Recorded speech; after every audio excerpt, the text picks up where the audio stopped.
Picture this, I'm sitting in my corporate office, staring at my computer screen at 9 p.m. on a Friday night, and I realize something terrifying. I'm making $80,000 a year, but I'm completely broke, not financially broke, but broke in every other way that actually matters. My health is deteriorating, my relationships are falling apart, and I haven't felt genuinely excited about anything in months. So I did something that everyone thought was absolutely insane. I quit my comfortable six-figure track job to work at Starbucks for $12 an hour. My parents thought I'd lost my mind, my friends staged an intervention, and my girlfriend seriously questioned whether she should stay with me. But 2 years later, I'm making over $250,000 annually. I have complete control over my time, and I'm genuinely happy for the first time in years. And here's the crazy part. None of this would have been possible if I'd stayed in that safe corporate job.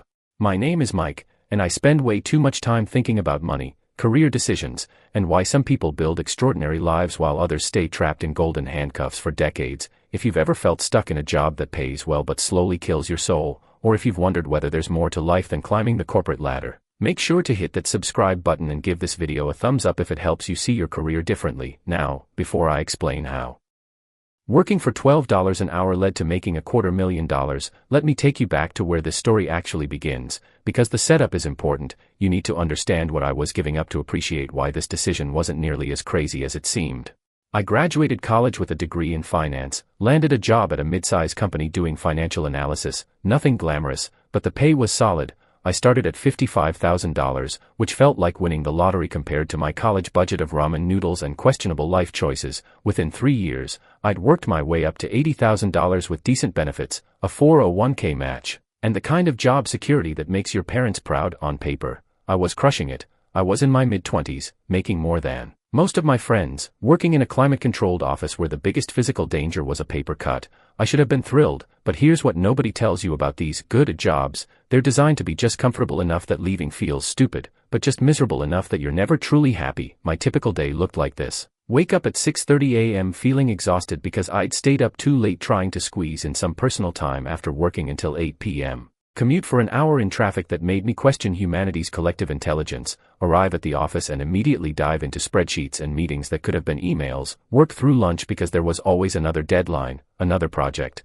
another fire to put out, leave the office around 7 p.m. feeling mentally drained, sit in traffic for another hour, get home around 8:30, eat whatever I could microwave quickly, maybe watch one episode of something on Netflix, and crash into bed, only to repeat the entire cycle the next day. The weekends weren't much better. Saturday was for recovering from the week and doing all the errands I couldn't handle during the week. Sunday was consumed by the growing dread of Monday morning. I was making $80,000 a year, but when I actually did the math, I was working about 60 hours per week when you factored in my commute and the work I did from home. That meant my real hourly rate was about $26, not exactly the impressive number everyone assumed when they heard my salary. But the money wasn't even the real problem. The real problem was that I was selling my life in chunks of 60 hours per week, and I wasn't getting anything meaningful in return except a paycheck that mostly went toward maintaining the lifestyle I needed to cope with having a job I hated. I was paying for a nice apartment I barely enjoyed because I was never home. I was leasing a decent car because I spent 10 hours per week sitting in it. I was spending money on convenience food,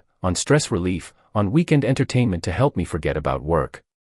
The breaking point came on a random Tuesday in March, nothing dramatic or cinematic, just a regular day that somehow crystallized everything I'd been feeling. I was sitting in yet another meeting about quarterly projections, and my boss was going through the presentation at a pace that suggested he enjoyed watching paint dry. I looked around the conference room and had this moment of clarity that was both terrifying and liberating. Every single person in that room was miserable. You could see it in their eyes, in their posture, in the way they checked their phones every 30 seconds hoping for some excuse to leave early. But here's the thing that really got me. Most of them had been doing this for 10, 15, 20 years, and they would probably continue doing it until retirement. I realized I was looking at my future. I was on track to become the 50-year-old version of my boss, making maybe $150,000 a year by then, but still spending 60 hours per week doing work I didn't care about, still sitting in traffic, still living for weekends that never felt long enough. That night, I went home and did something I'd been avoiding for months. I pulled out a notebook and started asking myself some uncomfortable questions. What do I actually want from life?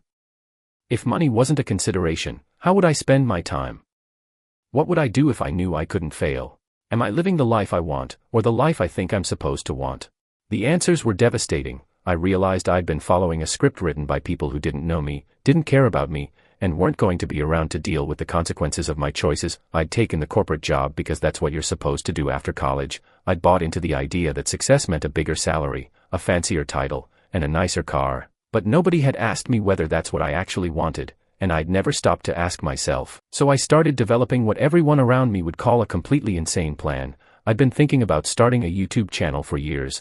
I was fascinated by personal finance. I'd spent countless hours researching investing, reading financial psychology, and understanding how wealth actually works. I had opinions, insights, and a genuine passion for helping people understand money. But here was the problem. Creating quality YouTube content isn't something you can do as a side hustle. While working 60 hours per week at a demanding corporate job, I'd attempted to film videos on weekends, but by the time Saturday rolled around, I was so mentally exhausted that the idea of scripting and filming content felt impossible. I'd sit down to write a script and just stare at a blank page because my brain was fried. Then I had a thought that seemed crazy at first but made more sense the longer I considered it. What if I quit my high-paying corporate job and took a simple, low-stress job that would give me the mental energy and time to build something of my own? I needed a job that met a few specific criteria. It had to pay enough to cover my basic expenses. It couldn't be mentally exhausting so I'd have creative energy left over. It needed to have flexible scheduling so I could work around content creation. And ideally, it should teach me skills that would be useful for building a business. After researching various options, I landed on something that made everyone in my life think I'd had a mental breakdown. I decided to work at Starbucks. Hear me out. Because the math actually made sense in a twisted way. Starbucks was paying $12 per hour in my area. If I worked 25 hours per week, that would give me about $1,200 per month after taxes. My essential expenses at the time were about $1,800 per month. Rent was $900 for a studio apartment. I'd downsize from my current place. Food could be done for $250 if I was smart about it. Utilities, phone, and internet were another $150. I had a paid-off car so no payment there, just insurance and gas for about $200, and I'd need some buffer for unexpected expenses, another $150. That meant I needed to come up with an extra $600 per month somehow. But here's where it got interesting. I had about $25,000 saved up. I know, I'd spent all this time talking about how miserable my corporate job was, but I'd at least been disciplined enough to save money. That $25,000 could cover that $600 monthly gap for over 3 years. 3 years, think about what you could build in 3 years if you had 35 to 40 hours per week to focus on it with genuine energy and enthusiasm. Making the decision was one thing, actually pulling the trigger was something else entirely. I gave my 2 weeks notice on a Monday morning. My boss looked at me like I'd just told him I was joining a cult. He asked what job I was moving to, assuming I'd gotten some amazing offer from a competitor. When I told him I was going to work at Starbucks, his expression shifted from confusion to concern. He literally asked me if everything was okay at home. Personal crisis was the only logical explanation. The 2 weeks that followed were surreal. Coworkers would stop by my desk to ask about my plans, and I watched their faces go through the same progression of emotions when I explained: confusion, concern, judgment, and finally, a hint of something that looked almost like envy. A few people pulled me aside privately to tell me they wished they had the courage to do something similar. My last day at the office felt like a funeral for a life I was choosing to end.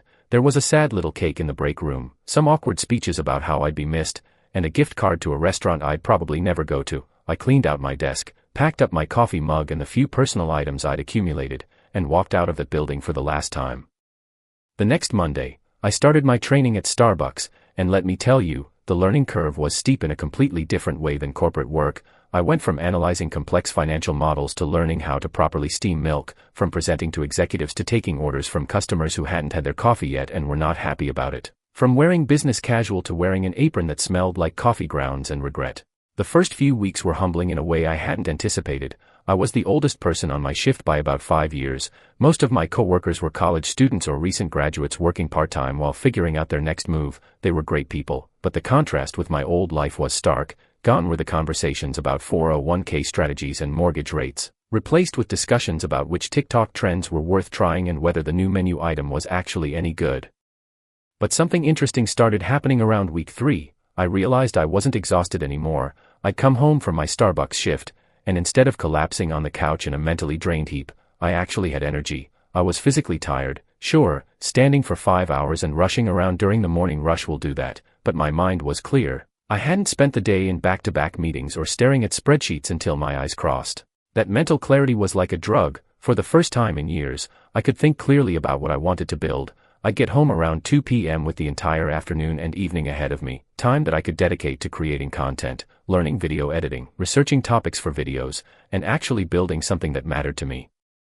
The first 6 months were brutal in a way that's hard to explain. I was making about $1,200 per month from Starbucks and burning through my savings to cover the gap. Every month, I'd watch my savings account drop by $600, and there were moments, usually at 3 a.m. when I couldn't sleep, where I questioned whether I'd made a catastrophic mistake. My YouTube channel was growing, but slowly. I published my first video in month 1 to crickets, literally 47 views, and half of those were probably me checking to make sure it uploaded correctly. I kept going, researching topics, scripting videos, filming content, editing late into the night. My production quality was rough at first. I was filming in my tiny studio apartment with natural light and a $150 microphone, but I was learning. Month 2, I published 4 videos, one of them got 500 views. I was thrilled. It was still basically nothing, but it was progress. Month 3, I had a video hit 2,000 views. I remember refreshing the analytics page every hour, watching the numbers climb, feeling like I was witnessing something magical. By month 4, I'd established a consistent upload schedule, 2 videos per week, every week, no excuses. I was working about 25 hours at Starbucks, spending another 35 to 40 hours on YouTube, and somehow it didn't feel like work the way my corporate job had. Sure, I was putting in more hours, but these were hours I chose, working on something I cared about, building something that was mine. The first real breakthrough came in month 5. I published a video about the $10,000 milestone that just hit differently. Maybe my scripting had improved, maybe the topic resonated, maybe the algorithm gods smiled on me that day, but that video took off. It got 50,000 views in the first week. My subscriber count jumped from 800 to 3,500, and suddenly, people were commenting, asking questions, wanting more content. That's when I realized I might actually be onto something. I doubled down, started publishing 3 videos per week. The exhaustion was real. I'd work my morning shift at Starbucks from 6 a.m. to 11 a.m., come home, eat something quick, and immediately dive into YouTube work, scripting from noon to 3 p.m., filming from 3 to 5 p.m., editing from 7 p.m. until midnight or later, sleep for 6 hours, repeat. My social life became non-existent. Friends would invite me to things and I'd have to decline because I was filming. My girlfriend, who'd stuck with me through this insanity, became my unofficial production assistant, helping me film, giving feedback on scripts, talking me down when the stress felt overwhelming. By month 7, the channel had crossed 10,000 subscribers, and I'd applied for monetization. The day I got approved felt like winning the lottery. My first month's ad revenue was $340. It wasn't much, but it was money I'd earned from something I'd built. It meant the gap between my Starbucks income and my expenses was shrinking. Month 8 brought $580 in ad revenue. Month 9 hit $920.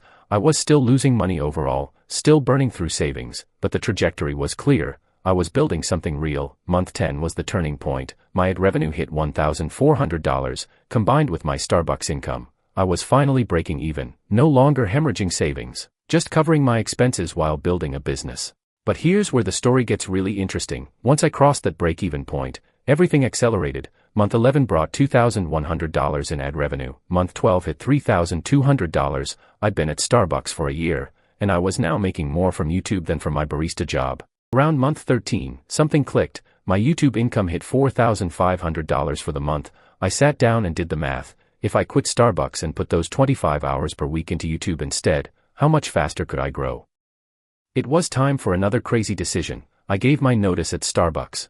My manager was disappointed but understanding. I'd been a reliable employee, and I'd been honest about my plans from the beginning. My last shift felt weirdly emotional. I'd spent a year making coffee, dealing with difficult customers, and learning the value of genuine customer service. It had been humbling, exhausting, and absolutely worth it. From month 13 forward, I went all in on YouTube. I was publishing 5 videos per week, improving my production quality, experimenting with different content formats, collaborating with other creators. The growth was exponential in a way that's hard to describe unless you've experienced it. Month 14, $6,200. Month 15, $8,700. Month 16, $11,400. I was making more than I'd made at my corporate job, and I was doing it on my own terms, working from home, setting my own schedule, creating content I cared about. By month 18, my monthly income had stabilized around $15,000. I was making $180,000 annually from YouTube alone.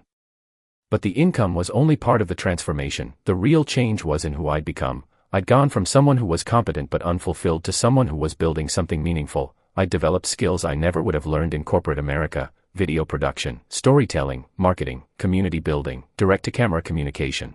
I'd learned to handle rejection, criticism, and failure. I published videos that flopped, dealt with negative comments, faced imposter syndrome more times than I could count, but I kept going because I finally cared enough about what I was building to push through the hard parts. Fast forward to today, 2 years after making that insane decision to quit my $80,000 job for $12 per hour, my YouTube channel has over 500,000 subscribers, my monthly income averages $20,000 to $25,000, which works out to over $250,000 annually, but the financial success, while nice, isn't even the best part. I wake up excited about my work. I'm creating content that actually helps people. I get messages from viewers telling me how my videos help them save their first $10,000, pay off debt, or rethink their relationship with money. I'm not spending my days in meaningless meetings or working on projects I don't care about. I have complete control over my time. If I want to take a Tuesday off to go hiking, I can. If I'm feeling creative at midnight, I can work on a video. If I need a mental health break, I can take one without asking permission. I've traveled more in the past year than I did in the 5 years before, filming content from different locations, meeting viewers and other creators, actually enjoying life instead of just surviving it. My relationship with money has completely transformed. I'm not making more money just to spend it on coping mechanisms for a job I hate. I'm building real wealth, investing consistently, and actually thinking about long-term financial independence. My stress levels have dropped dramatically. My health has improved because I have time to exercise and cook real food. My relationships are stronger because I'm present instead of mentally checked out. So what's the point of telling you all this? Am I suggesting everyone should quit their job and work at Starbucks? Absolutely not. That would be idiotic, but I am suggesting that maybe, just maybe, we've been thinking about career decisions all wrong. We've been taught that success means maximizing salary, climbing the corporate ladder, and accumulating impressive titles, but what if real success means having the time and energy to build something you actually care about? What if that safe, high-paying job is actually the riskiest choice you can make because it traps you in a life you don't want? Here's what I learned from this experience. First, your hourly rate matters less than your total life satisfaction. I went from $26 per hour to $12 per hour and ended up infinitely happier because I had the mental energy to build something meaningful. Second, time and energy are more valuable than money when you're young. You can always make more money, but you can't buy back your 20s and 30s. If you waste those years being miserable for a salary, you've made a terrible trade. Third, the path to wealth isn't always a straight line. Sometimes you need to take a step back to take 5 steps forward. My income dropped dramatically before it skyrocketed, but that temporary drop was necessary for the long-term gain. Fourth, skills matter more than credentials. Nobody cares that I used to be a financial analyst. They care that I can create content that helps them understand money. The skills I learned building YouTube are worth more than any degree or corporate title. Fifth, and this is the most important one, you need to become the kind of person who can succeed before you can actually succeed. Working at Starbucks didn't just give me time, it taught me humility, customer service, and work ethic in a way my corporate job never did. I learned to show up consistently, to handle rejection with grace, to find joy in simple work done well. Now, I need to be very clear about something. This path isn't for everyone, and there are several critical factors that made it possible for me. I had $25,000 saved before I made the jump. That safety net was essential. I didn't have kids or a mortgage or other major financial obligations. My expenses were low and flexible. I was willing to sacrifice my social life and work insane hours for an extended period. I had a specific plan and timeline, not just a vague hope that things would work out. And I'd done my research. I knew the YouTube business model, understood the revenue potential, and had realistic expectations about the timeline. If you're thinking about making a similar move, you need to have these pieces in place. Don't quit your job tomorrow because some guy on YouTube said it worked for him. That's how you end up actually broke and living in your parents' basement. But if you have savings, a plan, and a specific skill you want to build, maybe it's worth considering whether the comfortable corporate job is actually serving your long-term interests. The average person will spend about 90,000 hours at work over their lifetime. That's 1/3 of your entire life, not just 1/3 of your waking hours, 1/3 of your total existence on this planet. So the question you need to ask yourself is this: are you spending those 90,000 hours building someone else's dream while your own dreams collect dust? Or are you willing to take a calculated risk to build something that actually matters to you? I'm not going to lie and say it was easy. There were moments of doubt, financial stress, and genuine fear that I'd made a catastrophic mistake, but looking back, quitting my $80,000 job to work for $12 an hour was the best decision I ever made, not because I ended up making more money, although that's nice, but because I became the person I actually wanted to be. I stopped living someone else's definition of success and started living my own. I stopped trading my life for a paycheck and started building a life worth living. That transformation is worth more than any salary, any title, or any amount of job security. So if you're sitting in a corporate office right now, feeling that same sense of quiet desperation I felt, know that there are options. They might not be easy options. They might not be safe options, but they exist. The real risk isn't taking a chance on yourself. The real risk is spending your entire life wondering what could have been if you'd just been brave enough to try. 2 years ago, everyone thought I was crazy for leaving a good job to work at Starbucks. Today, those same people are asking me how I did it. The answer is simple. I decided that building the life I wanted was worth more than maintaining the life I was supposed to want. If this video resonated with you, if you're thinking about making a major career change, or if you just want to learn more about building wealth and designing a life on your terms, make sure you're subscribed to this channel. I publish new videos every week about money, mindset, and making decisions that actually matter. And hey, if you found this story helpful or inspiring, smash that like button and leave a comment letting me know what career risk you've been thinking about. I read every comment and I'd love to hear your story. Thanks for watching, and remember, sometimes the craziest decision is the one that makes the most sense.